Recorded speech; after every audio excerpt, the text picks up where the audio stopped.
Si tu es diabétique de type 2 et que tu prends déjà de l'insuline, je te conseille d'arrêter ça très vite parce que ça va t'apporter énormément de problèmes. Dans cette vidéo, je vais t'expliquer très bien pourquoi est-ce que prendre de l'insuline, c'est quelque chose de très dangereux pour une personne diabétique et je vais te dire comment est-ce que tu peux faire pour pouvoir mieux équilibrer ton problème à la fin de la vidéo. Premièrement, je te recommanderais de faire une chose pour moi, pour m'encourager à faire énormément de vidéos, pour vous aider, vous les personnes diabétiques, à mieux gérer votre situation. Abonne-toi et partage la vidéo. Alors, pourquoi est-ce que je dis que prendre de l'insuline pour une personne diabétique de type 2 est très dangereux? Je préfère que vous regardez au tableau pour que je puisse mieux vous expliquer et que vous puissiez mieux comprendre étape par étape. Alors, déjà, premièrement, ce que vous devez savoir, c'est que le diabète de type 2 est une maladie qui est liée à un problème d'hyperinsulinémie. Donc, la cause en fait du diabète de type 2, c'est l'hyperinsulinémie. Si tu veux avoir plus d'explications avec, du moins, comment fonctionne le diabète, comment est-ce que ça s'installe dans ton corps, je te conseille de lire le livre que j'ai écrit sur le diabète qu'on appelle La clé du diabète. Tu vas très bien comprendre. Mais pour faire simple, je te dirais que le diabète est lié à un problème d'hyperinsulinémie. L'hyperinsulinémie, c'est quoi? C'est le fait qu'il y ait trop d'insuline dans ton sang.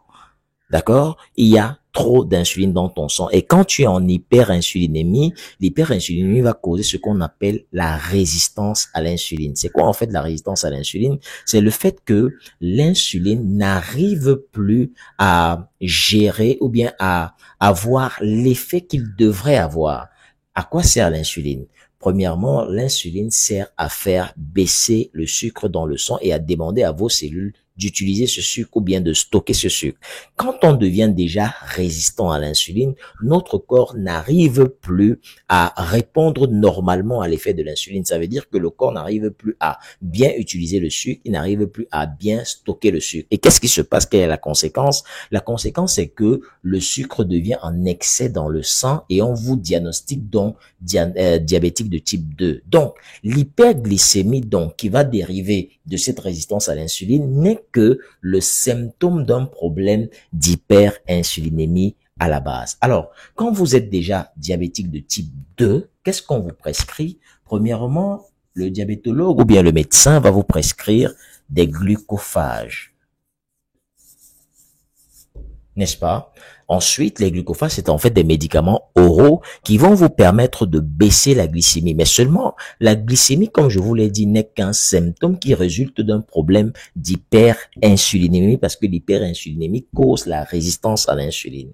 Alors, quand on vous donne les glucophages, ça veut dire qu'on ne s'attaque au problème, aux symptômes, mais on ne s'attaque pas à la cause de votre problème. En réalité, vous avez toujours beaucoup d'insuline à l'intérieur de votre sang. Et si vous avez toujours beaucoup d'insuline à l'intérieur de votre sang, vous serez encore de plus en plus résistant à l'insuline. Alors, après donc, les glucophages, bizarrement, à un certain moment, les glucophages n'arrivent plus à régler votre problème de glycémie. Qu'est-ce qu'on va prescrire? On va vous donner encore de l'insuline, c'est-à-dire un médicament d'un autre palier pour forcer le corps à réguler le sucre qui se retrouve dans votre sang. En réalité, l'approche conventionnelle ne mise que sur la baisse de la glycémie sans pour autant s'attaquer au problème profond qu'est la résistance, qu'est l'hyperinsulinémie, Alors, qu'est-ce qui va donc se passer? Quand vous commencez déjà à prendre de l'insuline pour une personne diabétique, qu'est-ce que vous faites? Vous êtes en train encore de vous mettre dans une hyperinsulinémie. Je vous ai déjà dit que l'hyperinsulinémie est la cause du diabète de type 2. Donc, si vous êtes encore en train de prendre de l'insuline, vous êtes encore en train de vous mettre dans un problème d'hyperinsulinémie. Et ça veut dire en fait que vous êtes en train de continuer à renforcer la résistance à l'insuline. Donc, vous vous enfoncez encore davantage dans plus de problèmes. Et c'est la raison pour laquelle, à un certain moment, du moins la quasi-totalité des patients qui prennent de l'insuline ont déjà des problèmes de complications du diabète. Ils ont souvent des pieds diabétiques, n'est-ce pas? Des maladies cardiovasculaires. Certains font des AVC, d'autres ont des problèmes rénaux, n'est-ce pas? D'autres ont beaucoup de problèmes. Du moins, les problèmes sont systématiques pour ces personnes-là parce que ils sont en train de s'enfoncer dans la maladie. Qu'est-ce que vous pouvez donc faire quand vous êtes quand vous êtes diabétique et vous n'avez pas bien géré votre problème? C'est simple et c'est très très simple. Premièrement, vous devez d'abord vous occuper de l'élément qui fait augmenter l'insuline dans votre sang. D'accord? C'est simplement l'alimentation.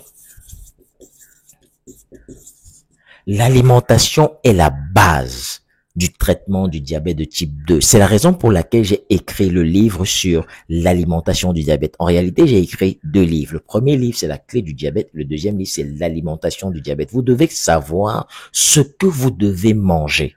C'est fondamental. Mais au-delà de ça, il est important déjà de nettoyer le corps de tout, n'est-ce pas, de tout le sucre qui s'est accumulé depuis des années, de faire une cure de nettoyage. Et cette cure de nettoyage passe par ce qu'on appelle le jeûne. Quand vous ne mangez pas, d'accord? Quand vous ne mangez pas, les taux d'insuline chutent drastiquement. Je vais vous expliquer dans une autre vidéo pour que cette vidéo ne soit pas très longue. Quand vous ne mangez pas, les taux d'insuline chutent drastiquement. Mais bizarrement, aujourd'hui, on constate que la plupart des médecins ou des diabétologues disent que le diabétique ne doit pas jeûner. Il doit constamment manger. Mais plus vous êtes en train de manger, plus vous êtes en train de vous mettre dans une situation d'hyperinsulinémie constante. Et plus l'hyperinsulinémie persiste et perdue dans votre corps, vous augmentez la résistance à l'insuline et ensuite vous arrivez là et puis vous revenez ici. C'est une situation très très mauvaise pour vous.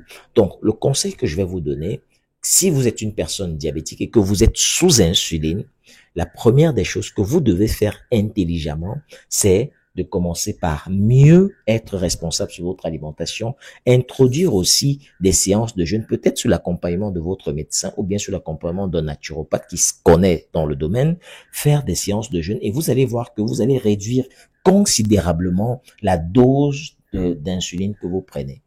D'accord? J'espère que vous avez très bien compris cette vidéo. Désolé si j'ai été un peu long. C'était pour mieux vous expliquer. Si vous avez très bien compris, c'est tant mieux. Et je vous recommande d'acheter mes différents livres sur le diabète. Vous allez très bien comprendre le diabète et vous allez pouvoir avoir des solutions naturelles qui vont vous aider à mieux vous débarrasser de ce problème. Si cette vidéo t'a plu, partage-la et abonne-toi pour ne pas rater ma prochaine vidéo.